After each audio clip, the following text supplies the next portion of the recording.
अस्सलाम वालेकुम। मैं आपका फिजिक्स टीचर मुदस्सिर इकबाल। आज हम 11th क्लास के चैप्टर नंबर 10 इलेक्ट्रोमैग्नेटिज्म की बेसिक्स और एक लॉन्ग क्वेश्चन जो है वो अटेम्प्ट करेंगे। सबसे पहले मैग्नेटिज्म क्या होता है? मैग्नेटिक प्रॉपर्टीज को स्टडी करना मैग्नेटिज्म है। इलेक्ट्रोमैग्नेटिज्म क्या है कि जब हम किसी करंट कैरिंग कंडक्टर की वजह से फील्ड जो पैदा हुआ है, जो मैग्नेटिक फील्ड पैदा हुआ है, जो मैग्नेटिक प्रॉपर्टीज उसमें आई हैं उसको स्टडी करेंगे। ऐसी ब्रांच ऑफ फिजिक्स को हम इलेक्ट्रोमैग्नेटिज्म का नाम देते हैं। मैग्नेट क्या होता है कि एक ऐसा ऑब्जेक्ट होता है जो कि आयरन लाइक मटेरियल को अट्रैक्ट कर, उसको हम मैग्नेट का नाम देते हैं।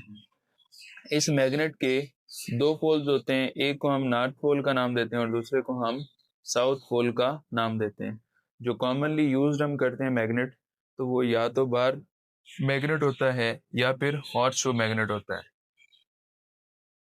मैग्नेटिज्म की कुछ प्रॉपर्टीज हैं कि हमेशा सेम पोल्स एक दूसरे को रिपेल करेंगे, जबकि डिफरेंट पोल्स जो हैं वो एक दूसरे को अट्रैक्ट करेंगे। अगर हम किसी मैग्नेट को सस्पेंड कर दें तो वो नॉर्थ एंड साउथ डायरेक्शन में अपने आप को अलाइन कर लेगा। मैग्नेटिज्म जो होता है वो हमेशा सेंटर्स के ऊपर ग्रेटर होता है, जबकि पोल्स के ऊपर वीक होता है। मैग्नेटिक फील्ड की जो डायरेक्शन होती है उसको शो करवाने के लिए इन टू द पेपर हम क्रॉस का साइन यूज करते हैं, जबकि आउट ऑफ द पेपर हम डॉट का साइन यूज करते हैं। मैग्नेटिक फील्ड वो वाला रीजन है जिसमें अगर हम किसी दूसरे मैग्नेटिक मटेरियल को रख दें तो वो उसको इन्फ्लुएंस करे, उसके ऊपर फोर्स लगा दे, तो उस रीजन को हम मैग्नेटिक फील्ड का नाम देते हैं। जिस तरह से चार्ज के गिर्द इलेक्ट्रिक फील्ड एंड जो अर्थ है उसके अराउंड ग्रेविटेशनल फील्ड होता है, like magnetic material magnetic field जो है वो एग्जिस्ट करता है। ये एक वेक्टर क्वांटिटी है और ये मैग्नेटिक फील्ड लाइंस की वजह से होता है। मैग्नेटिक फील्ड लाइंस जो होती हैं वो हमेशा एक दूसरे को रिपेल करती हैं, एक दूसरे के साथ इंटरेक्ट नहीं करती, और ये 3 डायमेंशन में होती हैं। यानी कि आपने अगर किसी मैग्नेट को किसी टेबल के ऊपर प्लेस कर दिया तो उसके मैग्नेट के ऊपर, नीचे और साइड्स के ऊपर मैग्नेटिक फील्ड एग्जिस्ट करेगा। और मैग्नेटिक लाइंस ऑफ फोर्स जो होती हैं वो हमेशा नॉर्थ पोल से निकलती हैं और साउथ पोल के ऊपर एंड हो जाती हैं। Number of magnetic field line जो होती हैं वो मैग्नेटिक फील्ड स्ट्रेंथ को शो करवाती हैं। अगर कहीं पे नंबर ऑफ मैग्नेटिक फील्ड ज़्यादा है तो वहाँ पे मैग्नेटिक फील्ड स्ट्रेंथ जो है वो ज़्यादा होगी। अब ये हमने बात की कि जब हम किसी करंट कैरिंग कंडक्टर को देखते हैं तो उसके अराउंड मैग्नेटिक फील्ड होता है। तो इसको एक्सपीरियंस करने के लिए एक एक्सपेरिमेंट जो है वो परफॉर्म किया गया कि एक कार्डबोर्ड में से एक वायर को गुजारा गया और उस कार्डबोर्ड के ऊपर डिफरेंट पोजीशंस के ऊपर सर्कुलर फॉर्म में हमने कंपासेस जो हैं वो रख दी। जैसे ही हमने कंपासेस रखी तो देन होता क्या है कि जब हमने उस कंडक्टर में से करंट गुजारा तो कंपासेस जो पहले नॉर्थ एंड साउथ की डायरेक्शन में थी उन्होंने अपनी डायरेक्शन को चेंज कर लिया, और उनकी डायरेक्शन वो वाली थी जो मैग्नेटिक फील्ड की डायरेक्शन थी।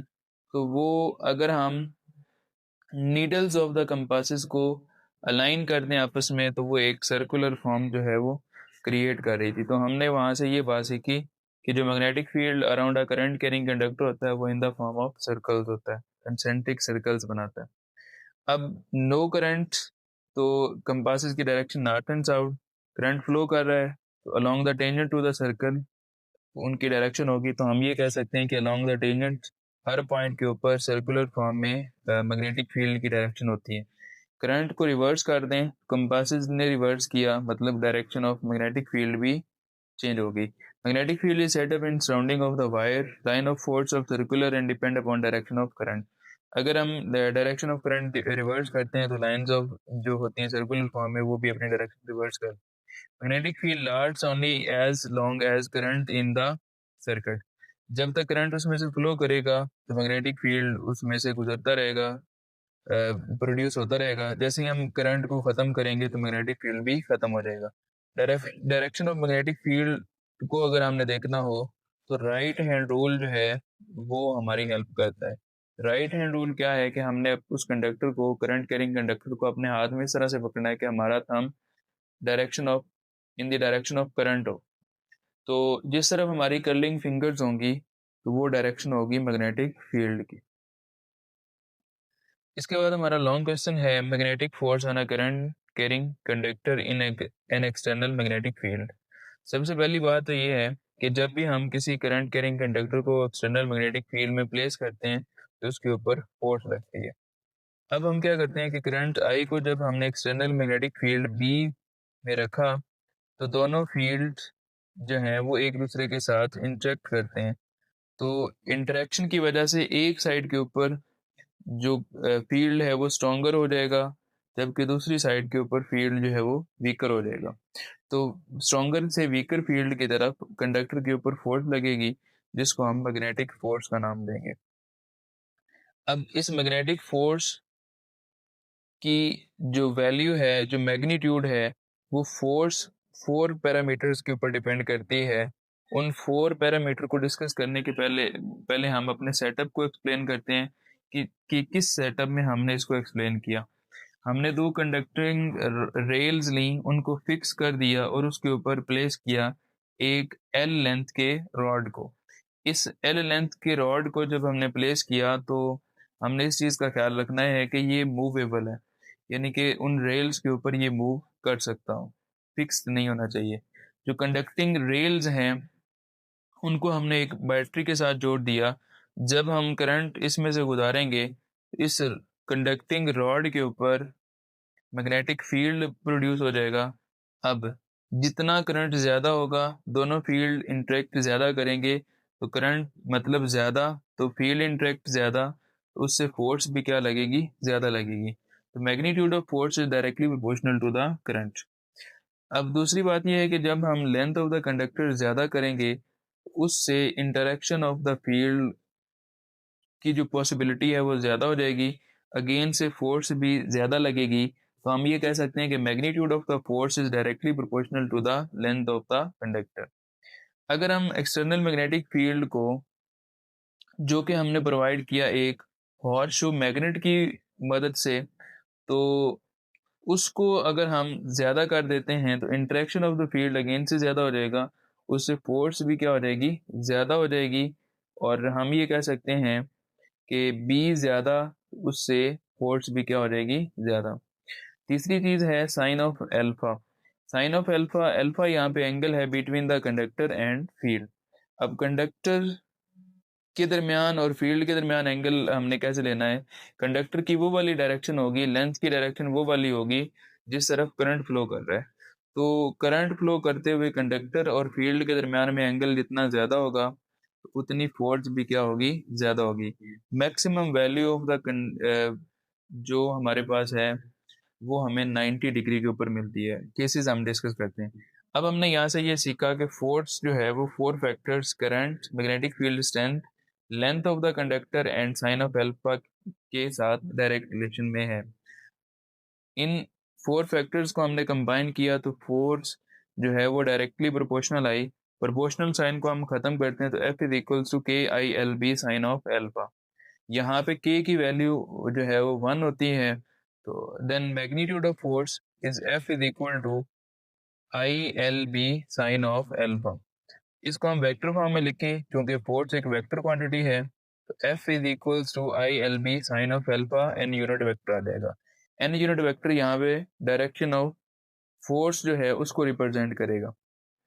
अब साइन ऑफ थीटा, ये साइन एंगल जो है वो क्रॉस प्रोडक्ट को शो करवाता है, तो इस फोर्स को हम F vector is equals to I L vector cross B vector से शो करवा सकते हैं।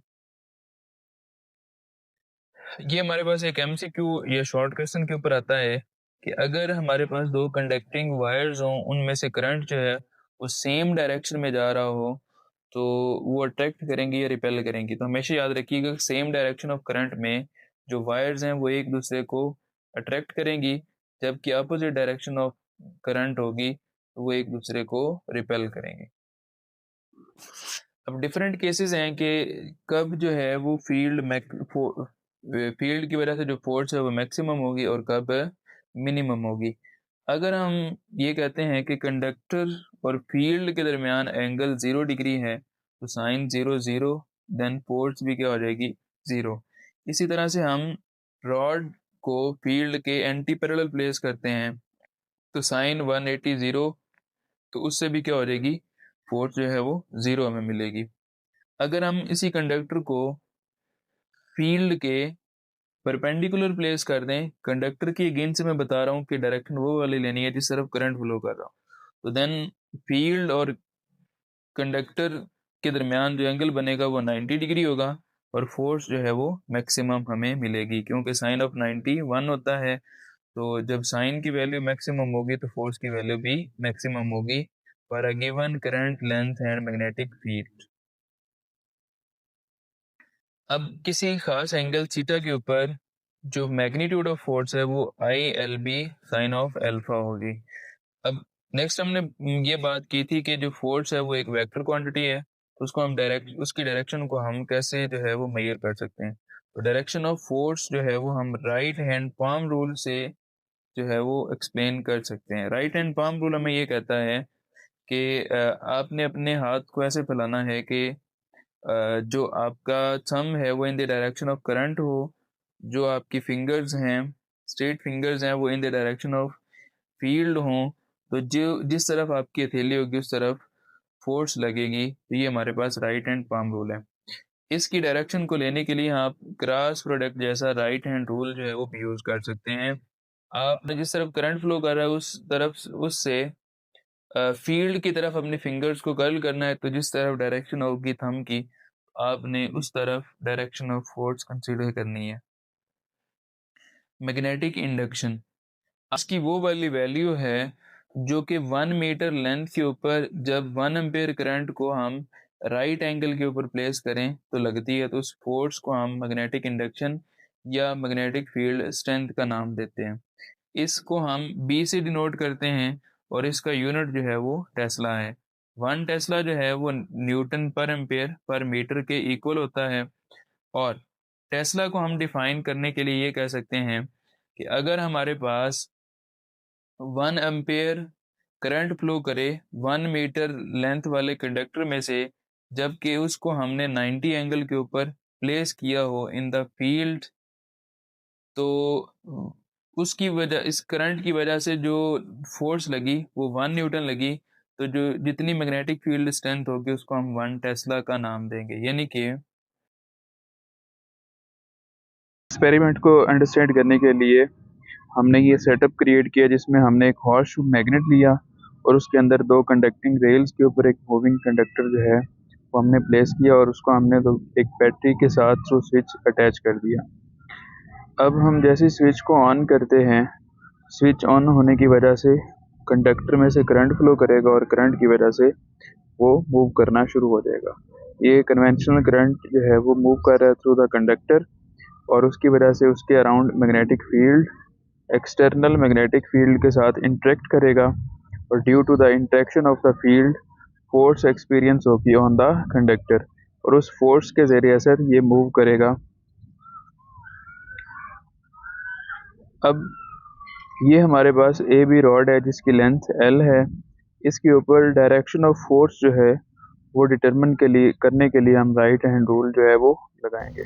मज़ीद वीडियोस के लिए हमारे चैनल को सब्सक्राइब करें ताकि आने वाली हर वीडियो आप तक पहुंच सके। बहुत शुक्रिया। अल्लाह हाफ़िज़।